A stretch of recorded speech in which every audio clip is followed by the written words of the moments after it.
Қайырлы кеш баршаңызға. Дендеріңіз сау ма? Көңіл күйлеріңіз қалай? Бізде бүгін керемет эфир. Эфирдің тақырыбы әйелдің рухани дамуы. Бүгін бізде қонақта журналист, рухани лектор Жанар Байсеміз ханым. Қосыла беріңіздер. Қалдарыңыз қалай? Даусым естіліп тұрса, айтыңыздар, иә, дауыс жақсы естіліп тұр деп. Дауыс бар ма менде?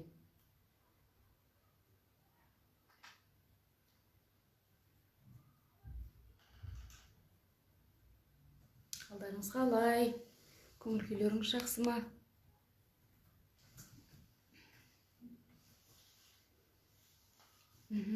Дауыс бар дейді. Жақсы. Жақсы естіліп тұр дейді. Жарайды, рахмет. Кері байланыстарыңыз үшін көп рахмет. Қазір Жанар ханым эфирге қосылады. Сұрақтарыңыз болса, қосымша осы жерге жазып отырыңыздар. Пікірге жазып отырыңыздар.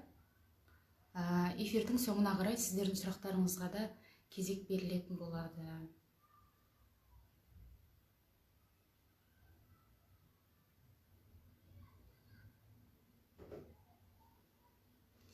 Сегіз деген бір тиімсіз уақыт сияқты көрінді. Елдің бәрі прогулкаға сыртқа шығып жүргісі келеді. 9-ға шықсақ, эфир қызып 2 сағатқа ұласып кеткен болса, тым түнге қалып қояды. Сондықтан да эфир уақытын ертерек қойдық, айып етпейсіздер. Эфирді сақтап қоямыз, YouTube каналдарда да сақталады, көріп алуға болады. Бірақ та ескеретін бір дүние, уақытында көрген, уақытында энергетика алмасқанның әсері өте оның басқаша болады. Кейінгі эфирдегідей әсер ала алмай қаласыздар да, сондықтан дәл уақытында алған дұрыс.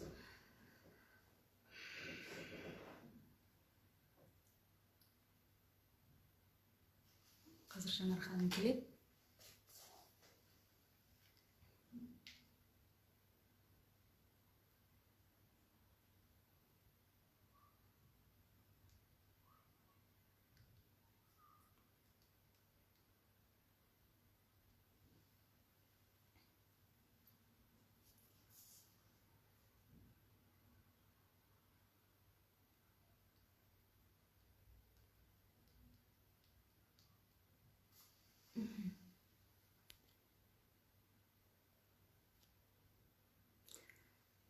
Тақырып бізде әйелдің рухани дамуы.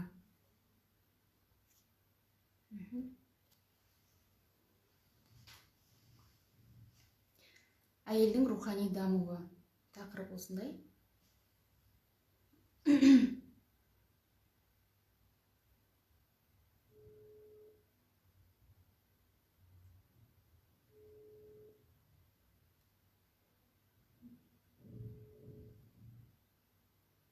Қосыла беріңіздер. Жақсы.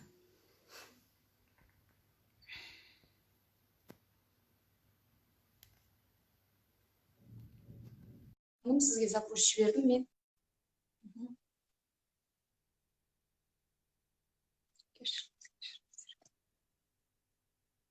Кешіріңіздер, бас жағында осындай кішкене техникалық дүниелер болады.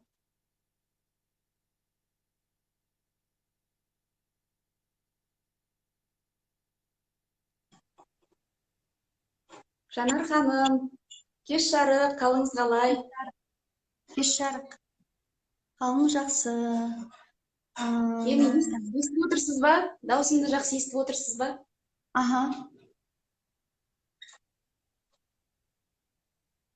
Жақсы.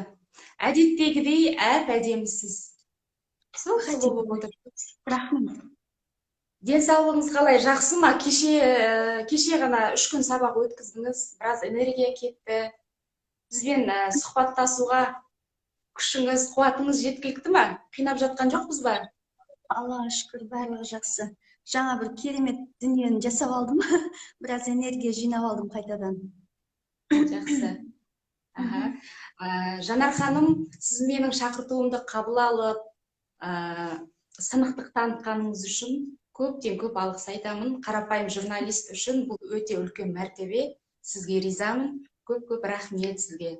Рахмет Гүлжазым, саған да, сізге де көп рахмет. Шынымен ақ тікелей эфирге шақырушылар көбейіп кетті, сондай спростамын ғой деймін деп өзінше оқып қалсаң да. Барлығы жақсы, көп рахмет. Санжар аға айтпақшы, хақ сыпырасы жайылды дейміз ба? Хақ сыпырасына Иә, қош келдіңіздер. Гүлжазымның оқырмандарына сәлем бердім. Рахмет. Сұрақтан бұрын Жанар ханым, сізге мынадай нәрсені сұрағым келіп отыр. Жалпы қазір мынау психология саласын, коучтарды түсінетіндер және сынайтындар деп халық екіге жарылды, иә? Тіпті журналистердің өздері де сынайды, біреу қолдайды. Жалпы сіз сынға қалай қарайсыз? Сынды қалай қабылдайсыз десе? Енді егер ол шынымен ақ жүйені түзу сын болса, әрине оны қабылдаймын. Сынды да қабылдай білу керек қой. Барлығы мақтай беруге міндетті емес қой. Сені ешкім мақтай беруге, сенің айтқандарыңның барлығы керемет деп айта беруге ешкімде міндетті емес. Сондықтан да жалпы халықтың алдына шығып жүрген адамдар сынға да дайын болу керек, басқаға да дайын болу керек. Егер олар тек қана сол мақтау естігілері келетін ниет болса, онда ол аса құптарлық емес деп ойлаймын. Сол себептен әр адамның өзінің пікірі болады, әр адамның өзінің ойы болады, әр адамның өзінің позициясы болады. Сол себептен сол әр адам қандай, сол деңгейде қабылдауға тырысу керек деп ойлаймын. Жақсы. Осы жерде Жанар ханым деңгей туралы әдемі айттыңыз. Ең басында жалпы менің өзімде мынадай жағдай болған.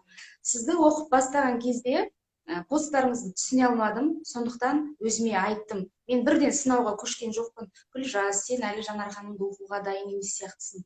Отписка жасап, тыныш жүре тұршы деп. Біраз уақыт өткеннен кейін оқып едім, қабылдай бастадым. Сондықтан да психологияны түсіну үшін, коучтарды түсіну үшін, лекторларды түсіну үшін де адамда бір белгілі бір деңгейге өсу керек сияқты, иә? Әрине. Енді маған негізі Гүлжазым көп адамдар айтады бұрын, сонда мен сізді түк түсінбеймін, сіз не жазып жатсыз, не айтып жатсыз деп отписка жасап кеткен адамдар өте көп. Сосын қайтадан айналып келіп, бұрын мен сізді түсінбейтінмін, жақтырмайтынмын, қарай алмайтынмын, сосын отписка жасап кеткен, бірақ та сізге қайтадан оралдым, ендігі сізді ғана тыңдаймын деп айтатын да оқырмандар бар. Негізі көпшілігі бас кезінде мені түсінбеген. Бірақ енді мен оны сондай күрделі тілмен жазғаным жоқпын. Ол кәдімгі енді біздің журналистік тіл ғой, әдеби тіл. Оның үстіне телевидениеда жұмыс істегеннен кейін бізге солай айтатын, телевидение бұл көркем әдебиет емес деп, иә. Халыққа түсінікті қылып жазу керек, тексті де, мысалы, жаңалықта да, бағдарламада да. Сондықтан мен жалпы енді адамдарға жеткізу тәсілін сол телевидениеда жүріп жақсы меңгердім деп айта аламын. Сол себептен ол әр адамға әр түрлі нәрсе керек болуы мүмкін да. Мысалы, біреуге тез орындала салатын дүниелер. Қазір енді материяға байланып қалды ғой көпшілігіміздің жүрегіміз. Сондықтан тез жаңағыдай машина қалай тез сатылады, машина қалай тез алады, үйді қалай тез аламын, қалай тез жұмысқа тұрамын, сондай барлығына тез жасалатын техника керек та. Сол себептен мен енді ондай дүниелерді айтпайтын болғандықтан бас кезінде көпшілік рухани жақтан келетін дүниелерді мүмкін түсінбеген шығар. Бірақ адамдар өздерімен жұмыс істей келе барлығына осы рухани әлем өте маңызды екенін түсінеді деп ойлаймын. Енді Гүлжазым, шынымен ақ мүмкін мен түсінікті болмаған шығармын, иә. Мен өзімді үйтіп мақтағым келмейді, шынымен мен мүмкін ол кезде түсінікті де болмаған шығармын, өзімнің бір әлемім болған шығар. Дегенмен де қазір оқырмандар сондай түсініп келіп жатқан жайы бар. Жақсы.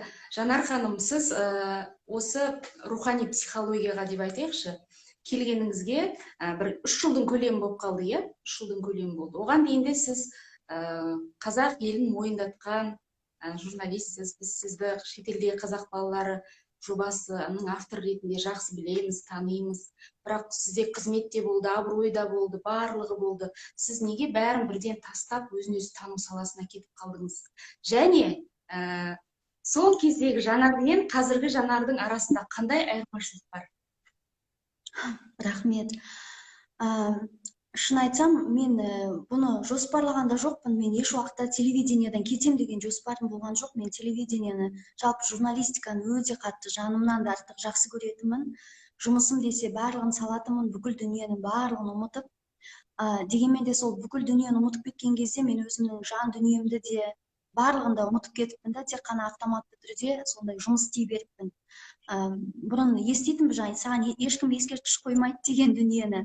Енді әр адам өзі үшін істейді ғой, көпшілік айтады ғой, халық үшін деп. Бірақ та түптің түбіне келгенде әр адам өзі үшін жұмыс істейді, әр адам өзі үшін еңбек етеді. Бірақ сол еңбегінің пайдасы халыққа тиіп жатса, халыққа пайдалы болып жатса, ол өте керемет дүние. Мен телевидениеда негізі 2 рет кеттім. Ең біріншісінде жалпы маған осы өмірге не үшін келдік, сонда өліп қалатын болсақ, бәріміз ақыры өлеміз, сонда не үшін өмір сүріп жүрміз, сонда не үшін армандаймыз, не үшін қалаймыз, не үшін жаңағыдай тыраштанып жұмыс істейміз, онда тып-тыныш жүре беру керек қой деген сияқты сондай сұрақтар 33 жасымнан бастап мазалады мені. Не үшін жүрміз, пенсияға дейін өстіп жүреміз ба сонда деген сияқты. Бірақ ол кезде мен аса бұндай нәрсеге дайын болмаған сияқтымын да, сол кезден келген, мүмкін Алладан келген күш-қуатты мен қайтадан сол шығармашылыққа, яғни жұмысыма салып жібердім да. Одан кейін осы шетелде қазақ балалары жобасын жауып тастағаннан кейін мен өз еркіммен телевидениеден кеттім, бірақ ол кезде маған өте жақсы жобалар ұсынған, мысалы президент әкімшілігінен кәдімгі ол кезде Нұрсұлтан Назарбаев болды. Сол кісінің тапсырмасымен қариялар туралы арнайы тележоба түсіру керек болды. Соны маған тапсырды президент әкімшілігінен. Бірақ мен ол жобаны жасауға дайын болған жоқпын. Өйткені мен шетелде қазақ балаларына бүкіл энергиямды, күш-қуатымның барлығын сарпып, клеткаларыма деген соған салып жіберген едім. Және менде андай опустошение дейді ғой, сондай бос болып қалды да кеудем. Ал қариялар туралы материал жазсам, мен енді оны бұрында жасағанмын талай. Бірақ сол жобаны жасасам, мен ол кезде тұрмыста болмағам. Енді сол кездегі сана деңгейінің шектеулі ғой. Соны жасасам, мен өмір бақи тұрмысқа да шықпай, ештеңе де болмай, өзім де сол бір күні қариялар үйінен шығатын сияқты, сондай көңіл күйде болдым да. Оның үстіне ешқандай энергиям болмады, сол себептен мен бас тарттым. Сөйтіп телевидение саласынан кетіп қалдым. Одан кейін де қайтадан оралғаннан кейін де негізі жаратушы ие сондай бір шеберлікпен ұйымдастырады екен ғой сені. Сен өзің кетпесең, сен кететін дүниелерді жасайды да солай. Сен әйтеуір ол жерден кету керексің. Мен тура уақытында кеттім деп ойлаймын. Маған бірінші себеп телевизия саласындағы жаңағыдай қатты саясиланып кеткен жүйе ұнамай кетті да. Өйткені ол кезде басшылық қызметте болдым.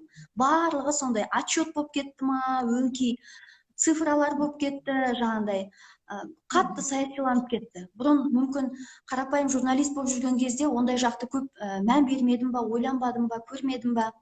Содан кейін де маған ол сала тар бола бастады. Сөйтіп жалпы өзімнің өмірім туралы ойлана бастадым. Мен не істеп жүрмін? Жалпы мен өмірімді қалай сүріп жүрмін? Менің алдағы мақсатым не? Өмірімнің мәні не сонда? Осылай жұмыс істеп жүре беру ма деген сияқты енді түрлі ойлар келді. Сөйтіп телевидениеден кетуге шешім қабылдадым. Оның үстіне сол кезде күйеуге шыққан едім, тұрмыс құрғанмын.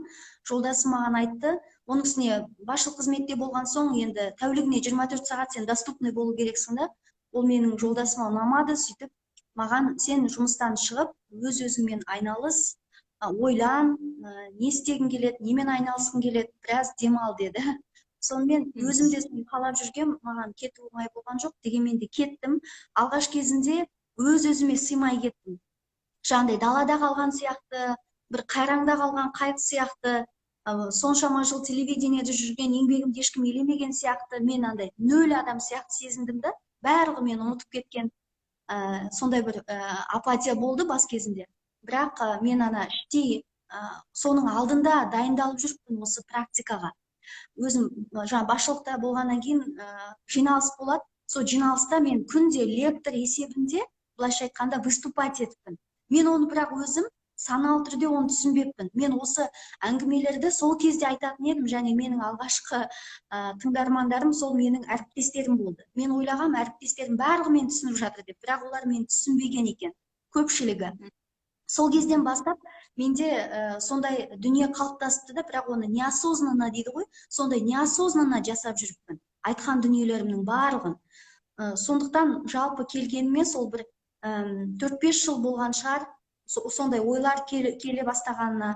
Сөйтіп телевидениеден кеттім, сонымен өзімнің білгенімді және жалпы өзімнің өмірімде кездескен түрлі жағдайларға байланысты өзімнің өмірден алған сабағым, соларды адамдармен бөліскім келді. Оны әдейілеп отырып жоспар құрған жоқпын. Не болмаса, осы Қазақстанда алдағы уақытта осындай психология саласы дейміз ба, өзін өзі дамыту саласы кәдімгідей шарықтау шегіне жетеді. Сондықтан осы саланың бір несін, пұшпағын ұстап қал деген мүлдем болған жоқ. Менде ондай ой мүлдем болған жоқ. Мен тек қана ішіме сыймады ма сондай. Әйтеуір маған оның барлығын айту керек болды. Айту керек. Оның үстіне телевидениедан жұмыстан кеткеннен кейін біраз ауырып қалдым. Өйткені сөйлемейсің, ештеңе жазбайсың. Ол кезде Инстаграмда да қазіргідей белсенді емеспін. Сол кезде қатты ауырып қалдым. Сосын барып мен түсіндім, маған сөйлеу керек, маған жазу керек. Және халықтың алдына шықпас бұрын кәдімгідей дайындалдым, рухани дайындалдым. Рұқсат сұрап рухани әлемнен деймін ба енді. Ол кезде әлі рухани әлемде болмаған шығар менде. Дегенмен де сондай, жалпы менің осындай хақым бар ма? Адамдарға осындай айта аламын ба? Менің өмірімде болған дүниелерден басқаларға бір келіп кетер пайдасы бола ма деп ұзақ ойландым және дұға жасадым десем де болады. Аллаға жалбарындым, сыйындым, сұрадым. Егер осы нәрсе менікі болса, маған осыны бере көр, менікі болмаса, осы идеяны, осы ойды, осы сезімді алып тасташы деп. Бірақ ақырындап осы жолға алып келді. Енді сол ойламаған жерден енді осылай жүрміз өзін өзі тану жолында. Айтады ғой, жаңа адам бірінші өзін өзі тану керек. Өзін өзі танығанда ол Алланы таниды. Алланы танығанда ол бүкіл әлемді таниды. Өзімен қарым-қатынасы жөнделгенде адамның Құдаймен де қарым-қатынасы жөнделеді және басқа қоғаммен де, адамдармен де қарым-қатынасы дұрысталады деп. Жалпы бұл жолға келуіме себеп менің өзімнің өмірімде болған түрлі ситуациялар және содан алған сабағым, содан алған жаңағыдай нәтижелер, содан өз-өзімді қашап, өз-өзіммен жұмыс істеп, үздіксіз, аяусыз сөйтіп осы жағдайға жетіп отырмыз енді. Жаман ба, жақсы ма, азды көп па, әйтеуір осы жолда жүрген жайымыз бар.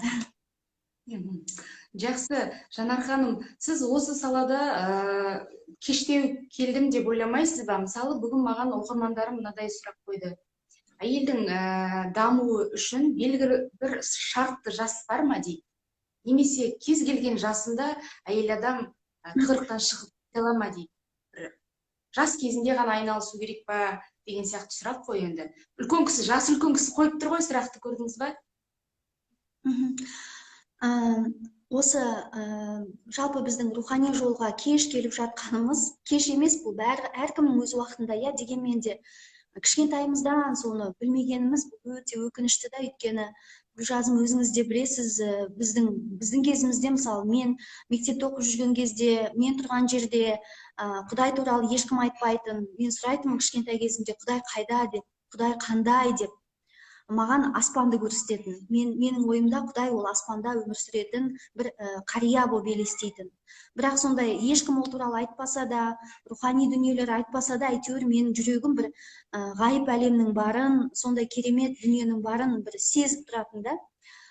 Жаңағыдай үй ішінде, мысалы, менің ешкім намаз оқыған жоқ, ешкім ораза ұстаған жоқ. Ол кезде барлығы сырдың кезі.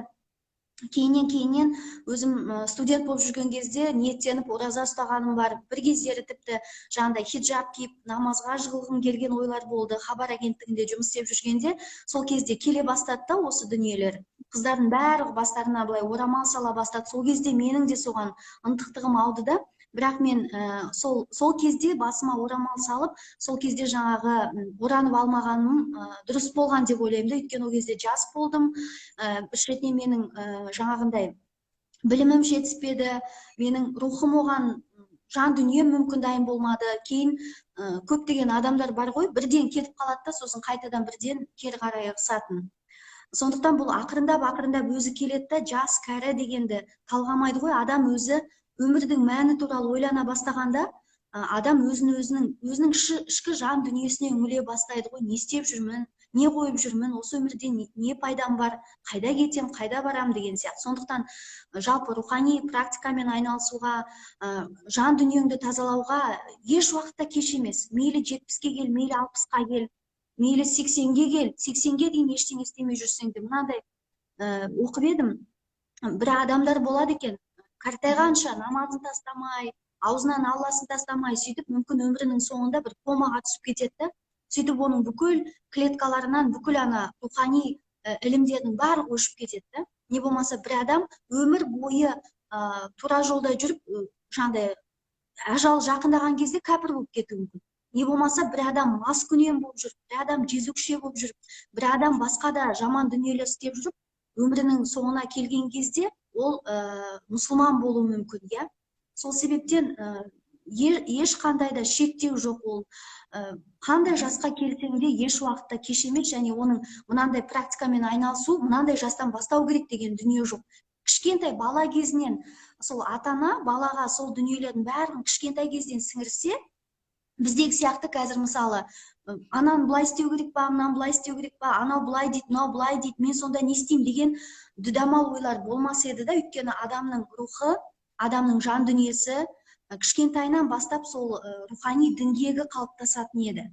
Бірақ өкінішке орай бізде олай болған жоқ. Сондықтан да кеш емес, мысалы мен өзімнің әке шешеме, негізі әке шешеңе ақыл айтуға болмайды дейді ғой, бірақ ақырындап солай мен ауылға барған сайын, звондаған сайын айтам, мынандай сөзді айтыңыздар, мынаны бүйтіңіздер, ана таспиға апарып беріп, мынаны былай айтыңыз, мынаны бүйтіңіз, мынаны сөйтіңіз.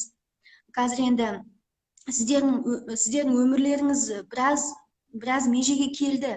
Енді мынандай дүниені ойлау керек, ақиреттің несін ойлау керек, кішкене ұрпақтарға бір жақсы өнеге қалдыру керек деген сияқты дүниелерді сол туған туыстарыма барлығын айтып жүрем.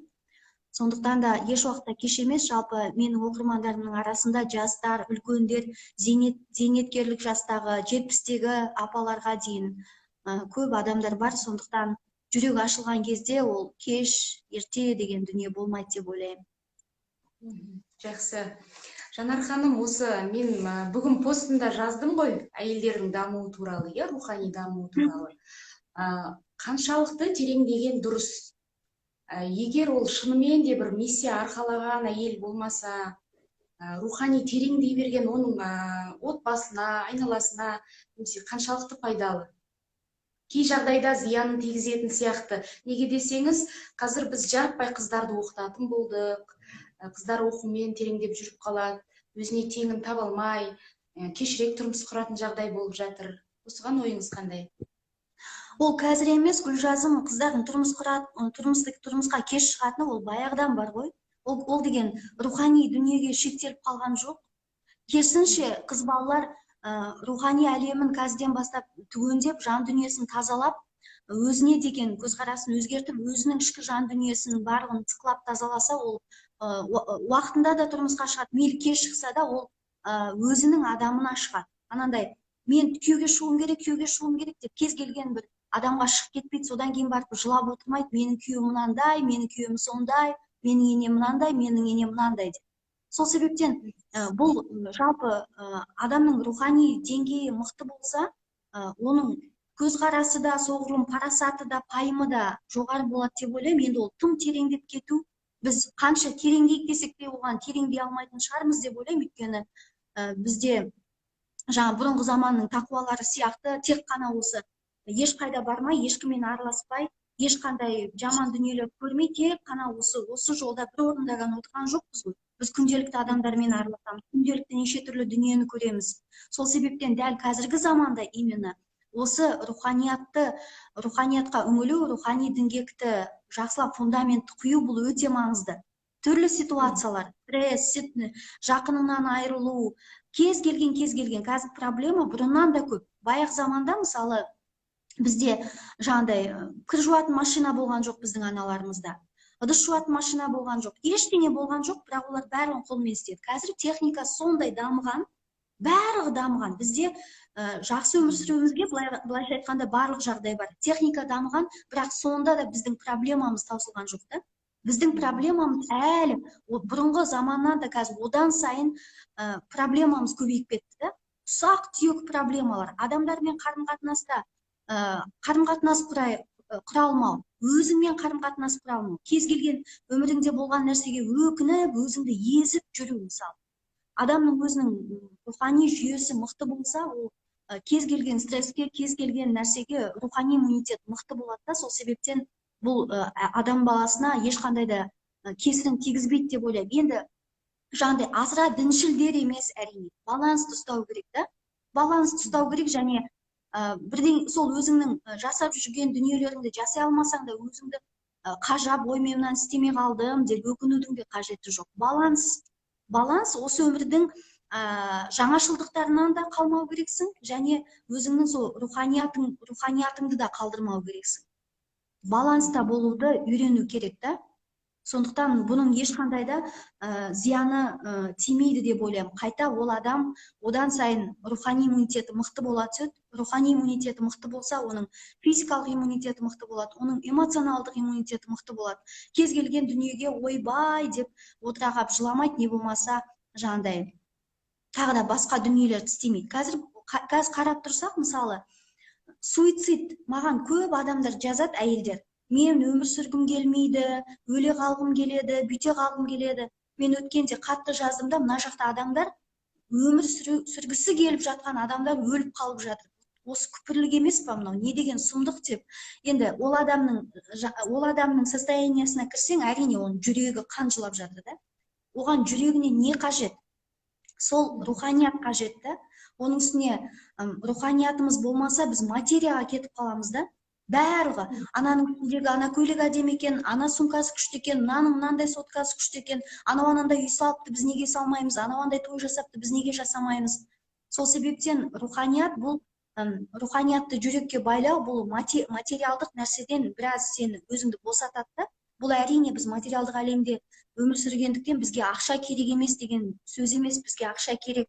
Қалада тұрғандықтан біз бір адым аттасақ, бізге ақшасыз біз жүре алмаймыз, бірақ бізге сол жүрегімізде көп адамның бойы болады да, ауырсыну. Бір нәрсеге жете алмаған кезде адам өзін тастап жіберуі мүмкін да. Мысалы, стресске, депрессияға кетіп қалуы мүмкін. Ал оның руханияты мықты болса, ол бәрібір сенеді да, өзі қолында екен, өзі жұмыс істеп, соның барлығына еңбек етіп жете алатынына. Сондықтан рухани әлем біз үшін өте маңызды деп ойлаймын. Енді бұл менің субъективті пікірім. Менімен келіспеуге де хақыңыз бар. Жақсы, енді Жанар ханым, осы жерде қысқаша тағы айтыңызшы. Руханият деп жатырмыз, рухани әлем деп жатырмыз, әйелдің рухани әлемі дамуы деп жатырмыз. Рухани әйелдің дамуы деген не сіз үшін ол? Жақсы кино көру ма, жақсы кітап оқу ма, Құдаймен байланыс орнату ма? Ол не? Негізі мен қалай айтсам екен, бір нәрселерді айтсам, бір адамдар басқаша ойлап, басқаша бағытқа алып кетуі мүмкін. Сондықтан да мен бірақ былай несін айтайын кішкене. Мен бұрын посттарымда Құдаймен сөйлесу деп жазатынмын да, Құдаймен диалог, Алламен диалог, Алла жаратушы ие, сондай бір посттарым өте көп. Сол кезде маған адамдар жазатын: сен кімсің Құдаймен сөйлесетін, сен кімсің осылай Құдаймен диалог құратын, деген сияқты. Енді түрлі рухани практика, жалпы руханият бұл Алламен сөйлесу, Құдаймен сөйлесу, өзіңнің жүрегіңнен сол Алланы табу, өзіңді орап тұрған Алланың патшалығын, біздің пайғамбарымыздың патшалығын тірілту. Өйткені көп адамда бұл өліп қалғанда, ол бар, бірақ та ол адамдар өлтіріп тастағанда, жан дүниелерін барлығын өлтіріп тастаған. Сол себептен, мысалы, мен өзім қалай келдім, сол сөйлесу арқылы, өзіңнің ішіндегі жеген өкініш, нала, тағы да басқа дүниелерінің барлығын жаратушы иеге жайып салып, соның алдында бүкіл жаңағыдай айтады ғой, лыпасыз қалып, сосын барып оған мұқтаж екенін біліп көмек сұрау, өзіңмен өзің сөйлесу, ештеңені жасырмай айту. Сол кезде тазаланасың да. Сол рухани практика бұл жаратушы иемен қарым-қатынас орнату деп былай бір сөзбен осылай айтқым келеді. Бірақ оны қазір барлығы әркім әртүрлі түсінеді. Жаратушы иемен, Алламен, бір құдіретпен бізді жаратқан, сонымен қатынас орнату. Мейлі ол бір атеист болса да, ол бәрібір ол жаратушы иенің күш қуатымен өмір сүреді. Және ол ғылымға сенсе, мысалы, Құдайға сенбеймін, ғылымға сенем десе де, ол ғылым бүкіл дүниенің барлығының төбесінде Алла, Құдай тұр ғой. Сондықтан да рухани практика, бір сөзбен айтқанда, бұл Алламен қарым-қатынас құру. Бұлай қарым-қатынас құру деген сен өзіңмен қарым-қатынас құру, өзіңді кешіру ең алдымен. өзіңмен жақсы қарым-қатынас құру, өзіңді түсіну. Содан кейін барып сен өзіңді түсінгенде, өзіңмен жақсы қарым-қатынас құрғанда сен басқа адамдармен де жақсы қарым-қатынас құра аласың. Жақсы, жауабыңызға қанағаттандым. Оқырмандар да қанағаттанады деп ойлаймын. Келесі сұрақ, сіз Түркістанға келдіңіз, қателеспесем, бір жыл бұрын ба келдіңіз, 2 жыл бұрын ба? Сол кезде тақырып байлықтың бастауы рухани практика деп тақырып осындай болды. Сіздің рухани практика деген бірінші, екінші кітабыңызды мен алдым, үйге алып келдім, лекцияңызды тыңдадым, транста болдым. Үйге келгеннен кейін кітаптарыңызды ашсам, сіздің бүкіл Инстаграмда оқып алған посттарыңыз тұр екен ішінде. Сосын біртүрлі көңілім түсіп қалды. Бұл бір табыс табудың, баюдың бір жеңіл жол сияқты көрінді маған. Оның үстіне елдің бәрі қазір кім болса сол кітап жазып кетті, мотивациялық, психологиялық бағытта. Посттарын көшіріп кітапқа сала беретін болды. Бұл қаншалықты дұрыс, қаншалықты бір баюдың көзі сияқты көрінді маған сол кезде. Әлі де сол ойыннан онша-мұнша айныған жоқпын. Рахмет ойыңызды ашық айтқаныңызға. Енді рухани практика байлықтың бастауы дегенде, ол байлық деген ол тек қана материалдық байлық емес қой, ол тек қана ақша емес. Байлықтың ішіне денсаулық кіреді, байлықтың ішіне саулық кіреді деген сияқты, адамдармен қарым-қатынасың кіреді, айналаңмен байланысың кіреді. Барлығы сол байлықтың ішіне кіріп тұр ғой. Біз байлықты көбінесе көз алдымызға керемет үй, керемет машина, жаңағыдай ақша, сондай алтын, бриллиант елестейді байлық дегенде. Сол себептен ол рухани практика байлықтың бастауы дегенім, адамдар түсінсе екен деп ойладым. Жалпы өзің руханият әлеміне жалғансаң, сен и так та бай боласың. Сенің рухани әлемің бай болса, сен былай да бай боласың. Сен көрінген нәрсеге жылап, анау менде жоқ, мынау менде жоқ деген сияқты материяның соңынан кетіп қалмайсың. Осындай мағынада болған, енді мен оны қысқаша айтсам. Ал кітабыма келетін болса, ол енді көркем әдебиет емес, ол көмекші құрал. Көмекші құрал есебінде, енді ол Инстаграмдағы посттарым бар, оны Инстаграмнан оның барлығын алып, оны қайтадан өңдеп, оны салып, оның барлығы да еңбек, және оған аз ақша кеткен жоқ. Сол себептен, мысалы, кейбір адамдарға сол ыңғайлы болуы мүмкін. Инстаграмның астына дейін барып, бүкілін оқып жатпай, барлығы бір жүйеде болған кейбір адамдарға ыңғайлы болуы мүмкін. Ол кезде оның үстіне, мысалы, дәл қазір мен енді ондайды шығармас едім. Ол кездегі деңгейім басқа болды, қазіргі деңгейім басқа.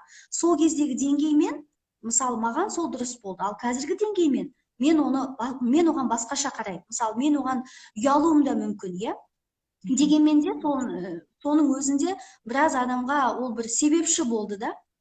Мүмкін алдағы уақытта бір жақсы кітап жазатыныма мүмкін осы мұрындық болатын шығар. Сол кітаптың қалай шығу керек, қалай жөнделу керек, барлық сол технологиясын білгенім. Сондықтан дұрыс, бұрыс деп мен айта алмаймын. Дұрыс, бұрыс емес. Сол кездегі, осыдан ол 2,5 жыл бұрын шықты деймін. Сол кездегі деңгейімде сондай кітап шығарғым келіп жүрді. Және соны шығардым, және ол Инстаграмдағының барлығын көшіріп сала салу деп кейбіреу айтады, бірақ соны алу, оны қайтадан өңдеу, оны қайтадан жинақтау, оның барлығын бірдей салмайсың ғой. Ол да кәдімгідей еңбек, ол да кәдімгідей бағаланады. Сол себептен енді әркім әрқалай айтады, әркімнің әртүрлі позицияда болуға хақысы бар, Мен ғана емес, сол кезде семинар өткізіп жүрген көптеген адамдар солай жасады. Және мен ол жерде бір жаңағыдай мынандай шығарма деген жоқ, өзіңізбен жұмыс істеу үшін арналған құрал есебінде пайдаланыңыз дедім. Сондай. Атак басқа айтып қосар ештеңем жоқ. Алдағы уақытта күшті кітап жазам деп ойлаймын. Бұл кітапты көрінген жаза береді деген нәрсені мен де бұрын айтатынмын. Өзім журналист болғаннан кейін тілдің, сөздің қадірін білгендіктен, мысалы, ол жерде бір елді бір тура жолдан адастыратын, біреуге бір кесірі тиетін ешқандай дүние болған жоқ деп ойлаймын. Және адамдарды ол кітапты алуға мәжбүрлеген де жоқпын. Адамдар өздері алды. Сондықтан тура сол кезде менің де деңгейім сондайда болды, адамдарда да солай болды. Енді ол кітапты алғаннан мүмкін біреудің Инстаграмынан айттым ғой, түбіне дейін жетуге жаңағыдай несі жетпейтін шығар. Ал ана жерде барлығы топтастырылған, және ол жерде бүкіл Инстаграмдағы посттарым емес, іріктелген және оған қосылған, өңделген дүниелер. Сол себептен ешқандай бізде сондай нәрсені қоюымыз керек сияқты да.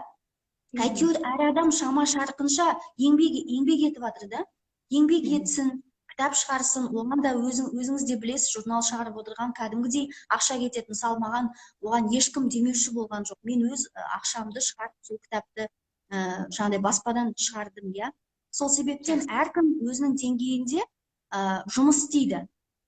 Бәрінің әйтеуір енді баю деген, бәріміз бай болғымыз келеді ғой, байлық артық етпейді. Бай болсаң зекет бересің, бай болсаң қайырымдылықты көп жасайсың, бай болсаң мүмкін сондай керемет кітаптар шығарып жатқан адамдарға сен демеуші боласың. Сол себептен жауабым осы. Жақсы, түсінікті, өте жақсы жауап. Келесі сұрақ мынадай, Жанар ханым. Сіз мегаполистерді, кіші қалаларды аралап семинар өткіздіңіз офлайнда. Онлайнда лекцияларыңызды да өткізіп жүрсіз. Енді сіз нақты бір статистика бере аласыз ба? Осы менің сабақтарымнан кейін осынша пайыз, осынша адам қатысты, осынша пайызы өзгерді, беті бері қарады, қанша адамның отбасын сақтап қалдым деген сияқты осындай бір статистикаларды сөйлете аласыз ба?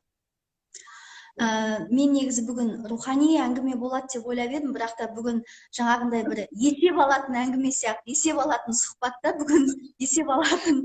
Маған осылай көп жазды. Мен де енді санасуға мәжбүрмін. Екеуміз ғана отырған жоқпыз, Жанар ханым. Екеуміз отырсақ, екеуміздің әңгімеміздің әлемі тіпті басқаша болар еді. Сондықтан санасуға мен де мәжбүр болып отырмын, оқырман. Түсінем, просто адамдар осындай нәрселерге назарларын аударып, осындай нәрселермен жүректерін толтырып жүреді, соның орнына бір басқа өздеріне пайдасы тиетін нәрсемен айналысса, сол жақсы болатын еді деп ойлаймын да. Енді әркім өзі біледі. Мен статистика жүргізбеймін. Мен отырып алып, так қанша процент күйеуге шықты, так қанша процент мынандай болды деген нәрсе жүргізбеймін. Ол маған керек емес, иә. Ондай нәрсе жоқ менде, бірақ сол семинарларымнан, онлайн лекцияларымнан күнделікті отзывтармен шығарып тұрамын. Стористарыма тұрмысқа шыққан қыздар бар, иә. Бірақ мен айтпаймын, ол менің семинарыма келіп, менің онлайн лекциямды алып, содан кейін барып ол күйеуге шығып кетті. Менің немді алып, содан кейін ол бүйтіп кетті. Вообще бұндайдан аулақпын. Әр адамның өзінің еңбегі, өз-өзімен жұмыс істеуінің нәтижесінде ғана өз өміріне сондай бір құндылық кіргізе алды деп айтатын едім. Мен тек қана сол себепші болдым. Мысалы, бізге де үлкен апайларымыз айтуы мүмкін ғой, былай істе деп. Сол кезде біз солай істейміз, ары қарай кетеміз. Ол бір адамға бір адам себепші болады дейді ғой. Құдайдың қолы жоқ, Құдайдың қолы адамдар дейді ғой. Барлығын бізге адамдар арқылы береді, бүкіл дүниені, иә. Сондықтан нақты айта аламын, тұрмысқа шыққан қыздар өте көп. Тіпті Астанадағы семинарымда келіп, жаңағыдай, мен сізді просто келіп сізге рахмет айтайын деп келдім деген қыздар көп. Мысалы, тұрмысқа шығып, риза болып, көбісі тіпті оны жарияламауымды сұраған, тіпті осы 40-қа келген және 40-тан асқан 45-46-дағы қыздар тұрмыс құрды, тұрмысқа шықты. Нәтиже ғой осының барлығы. Иә, және семьялар мысалы, ажырасайын деп тұрған кезде мен осы нені алдым да, сонымен ойландым, өзіммен жұмыс істедім, семьямды сақтап қалдым деген де бар. Не болмаса өмірге жаңағыдай бала келе алмай жүріп, осындай болды деп. Мен енді оны андай бақсы, тәубе емеспін ғой, солай істеп отыратын. Адамдардың барлығын өздерінің рухы істейді да, оның бүкілін. Просто сондай бір сөз алады, ары қарай өздері жұмыс істейді. Не болмаса, жаңағыдай үй алдым, енді материалдық дүниеге келетін болсам. Үй алдым, машина алдым, тағы да басқа нәрселерге жеттім, оқуға түстім, жұмысқа тұрдым, қызметте көтерілдім. Енді адам баласына материалдық әлемде не бар? Сондай нәрселердің барлық көріністері, фактілері бар. Оның барлығын мен жалпы осы Инстаграм желісін жүргізгелі бері ұдайы жариялаймын. Енді оның бәрін жарияламайсың ғой. Ол мақтаныш емес, және ол менің неме келген соң сондай болды деп айтудан аулақпын. Мен ондай айтудан қорқамын. Ол әр адамның өзінің еңбегінің нәтижесі. Және рухани әлемде де менің мынаған көзім ашылды. Адамдармен қарым-қатынасым жөнделді. Баламен қарым-қатынасым жөнделді, күйеуіммен қарым-қатынасым жөнделді. Өз-өзімді кешіре алмай жүреді, мен өзімді кешірдім. Тағы да басқа, иә, адамның эмоционалдық сондай бір әлсіздіктеріне байланысты дүниелер. Адамның өзін-өзі түсінбеу, өзін-өзі қабылдамауы, өзінің күнәсына өзі батып былығып жүре бергеннен шығуы. Енді айта берсем, ондай нәрселер өте көп. Енді шынымен ақ Гүлжазым мынандай болады ғой, негізі. Дәл қазір енді шынымен көп болды, иә, осындай бағытта. Бірақ адамды егер ешкім тыңдамаса, оның сөзінің ешқандай құны болмаса, оның сөзінде ешқандай қуат болмаса, онда ол адам и так та ол басылып өзімен өзі жоқ болып кетеді. Ал егер адам шынымен шығу керек болса, оны шығарады да бәрібір, қалай болса да. Значит, осыншама уақыт егер мені адамдар тыңдап, сабағыма қатысып, тікелей эфирлерімді көріп жатса, демек бір қандай да нәтиже бар деген сөз ғой. Адамдар сондай рухани дүниені тыңдауға ынтық деген сөз шығар мүмкін. Иә, енді мен оларды мәжбүрлеп әкеп отырғызып қоймаймын ғой. Мысалы, семинар өткізу оңай емес. Біреулер айтады, осылар семинар өткізеді де осылай істейді. Семинар өткізу деген оңай емес. Семинардың қаншама дайындығы бар. Сен оған морально, психологически дайындаласың. Бүкіл дүйім жұрттың алдында тұрасың да, сен таңертең сағат 9-10-нан бастайсың да, кешкі сағат 7-8-ге дейін сен сөйлейсің, тоқтамай сөйлейсің. Обедке жаңа барып 20 минут мүмкін бір шай ішетін шығарсың, бірақ сен тоқтамай сөйлейсің. Сол тоқтатпай сөйлейтін не сені? Тоқтатпай саған бәрін құя беретін, және бүкіл, мысалы, ең көбі мен семинарыма қанша адам келді, 800-1000 адам келді ау деп. Сол адамдардың барлығын отырғыза алмайсың ғой, сен даже біреуді қонаққа шақырсаң да мәжбүрлеп шақырамайсың ғой. Сол сияқты семинар ол мүлдем бөлек. Сен оларға жаңағыдай ән айтатын әншілерді қойып қоймайсың, әзіл айтатын адамдарды қойып қоймайсың, сен тек қана сөйлейсің, болды. Сен оларға жаңағыдай бір шай беруің мүмкін, бірақ та тамақты алдыларына қоймайсың, сен тек қана сөзіңді бересің да. Сондықтан да сөз құдіреті бар деп ойлаймын. Жалпы сөйлеу бұл Алланың сипатының бірі ғой, ал Алланың сипаты бұл бізде де бар. Сол себептен бұның барлығы әшейін жасала салатын дүние емес, және кез келген адам бұндай нәрсені ала салып жасай салуы бұл кішкене ақылға сыймайды. Бір әр адамның өзінің сондай жолы болатын шығар, әйтпесе елдің бәрі осындай дүниемен айналысып кетпей ма? Сол себептен бұның өзінің қиындығы бар, өзінің күрделі жолы бар, өзінің жауапкершілігі бар. Енді түрлі дүние бар, енді мен айтпаймын. Семинар өткізіп бастағаннан бері менде түрлі информациялар болған шығар.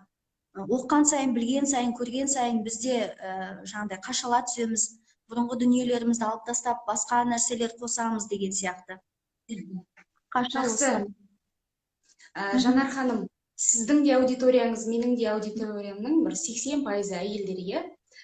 Сіз осы рухани практикамен айналысып жүріп, рухани лекцияларды оқып жүріп, яғни барлық шиеленіс әйелдің өзінің ішінде екенін түсіндіңіз, е? Осы туралы тереңірек айтыңызшы, бір әдемілеп. Бар кілтипан өзіңде екен, айналада емес, басқада емес екен. Иә, енді біздің аудиториямыз әйелдер болғандықтан, әйелдің ішінде дейміз ғой, бірақ та ол адам баласының ішінде ғой, еркектің де ішінде, иә. Жалпы мен өзімнің өмірімде болған дүниелерге байланысты барлық нәрсеге өзімнің жауапты екенін түсіндім. Бұрын мен де солай жаңағыдай кінәлай беретін, анау кінәлі, анау бүйтпей қойды мені, мынау сөйтпей қойды, ағарады деп. Ақырындап өз-өзімді зерттеп, өз-өзіммен жұмыс істей келе, өмірімде болып жатқан көптеген маған ұнайтын, ұнамайтын дүниелердің барлығына өзім жауапты екенін түсіндім, және өз өмірім өзімнің қолымда екенін түсіндім. Оны біреу кеп маған айдаладан кеп жасап бермейтінін түсіндім.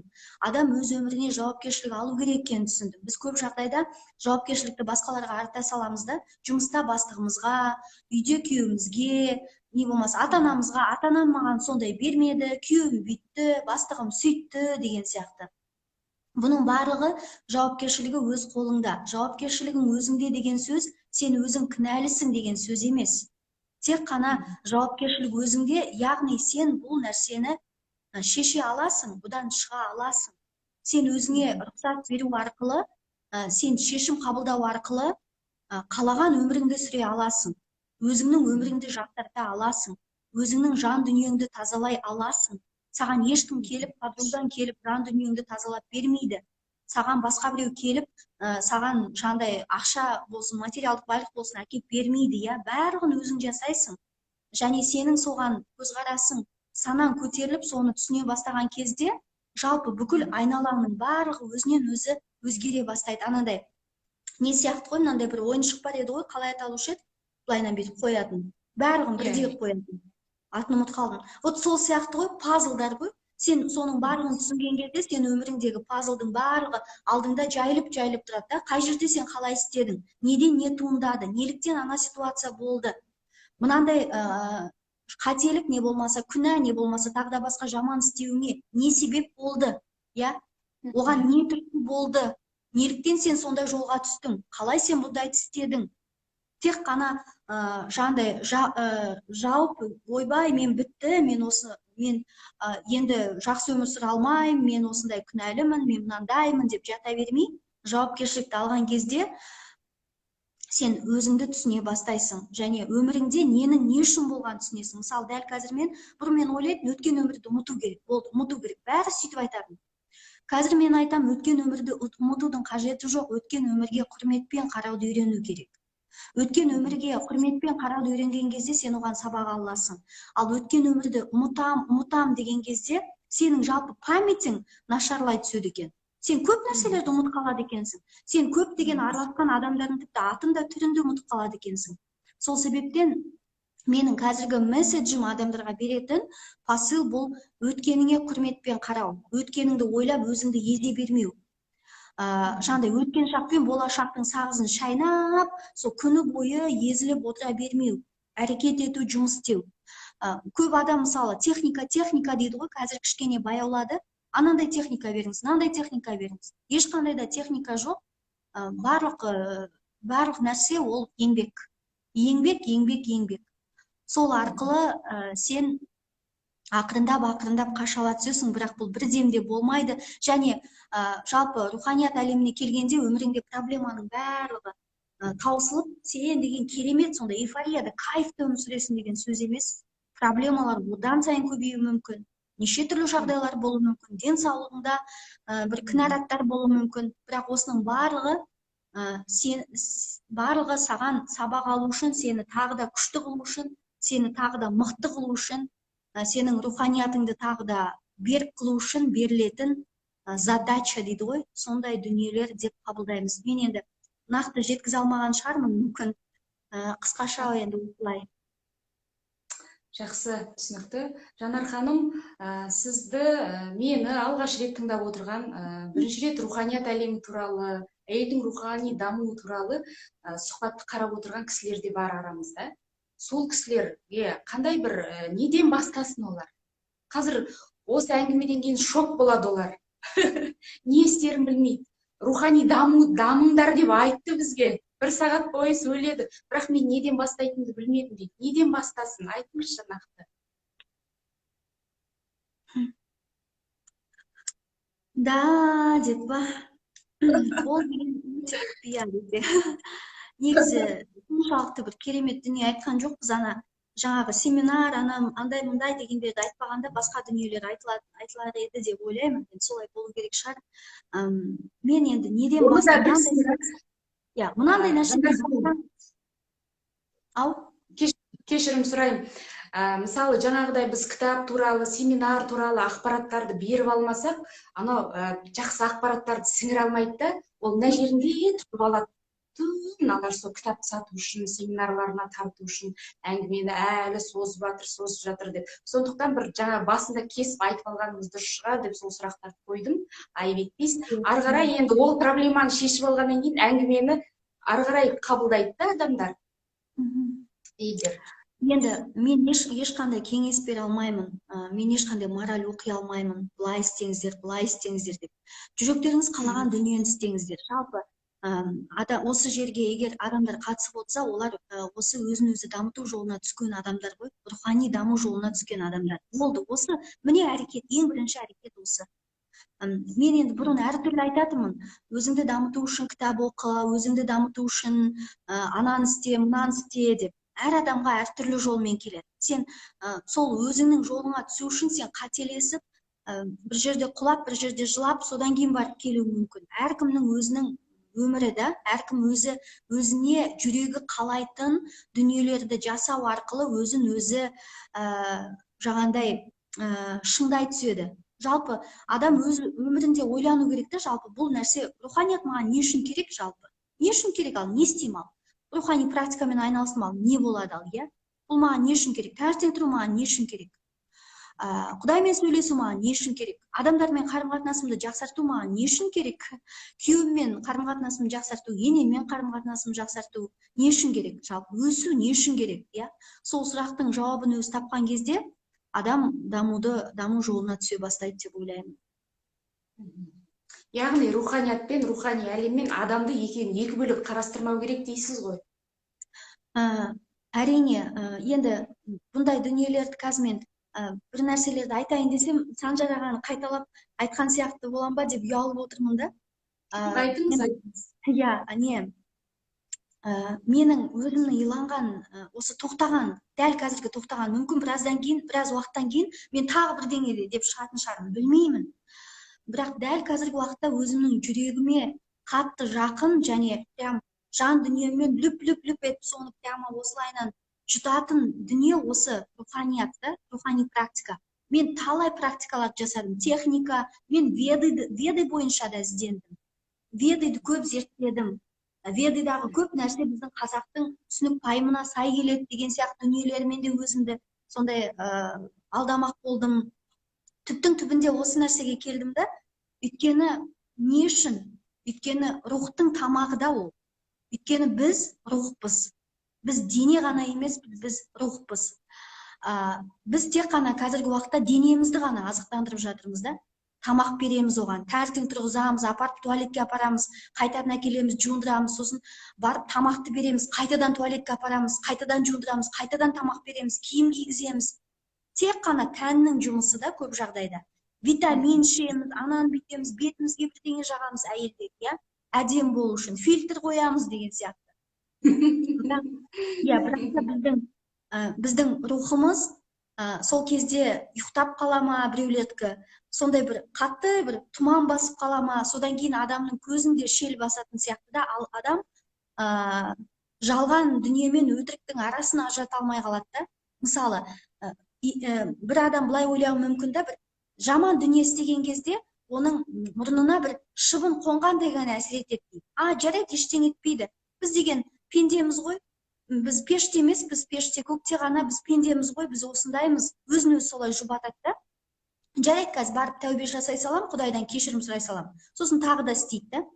Ал адамның осы руханият әлемін адам түсінген сайын, адам өзінің жан дүниесін тазалаған сайын, бір жаман дүние істеуден қорқып тұрады да, төбесіне тауғылап кететін сияқты қорқып тұрады екен да адам. Сондықтан да бір күнәні басады да, мысалы, бір кішкентай ғана бірдеңе істейсің, сосын басында ойлайсың, қандай жаман істедім, ендігәрі бұны істемеймін. Бірақ та сен оның вкусын алдың да, сосын сен оны тағы да жасағың келіп тұрады. Тағы жасайсың, одан кейін ол сенің әдетің болып кетеді да. Мысалы, дәл қазіргі уақытта енді рухани даму дегенде, жалпы зинақорлық деген дүниені де алайықшы. Мен қазір соған байланысты бір маңызды дүние айтқым келіп тұр. Адамның еті сіңіп кетеді, одан кейін барып оған руханият әлемі туралы айт, рух туралы айт, оған уже ештеңе.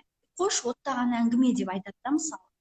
Ал рух ол әлмисақтан біз Алланың дидарын көрген рухпыз, және біз Аллаға уәде бергенбіз.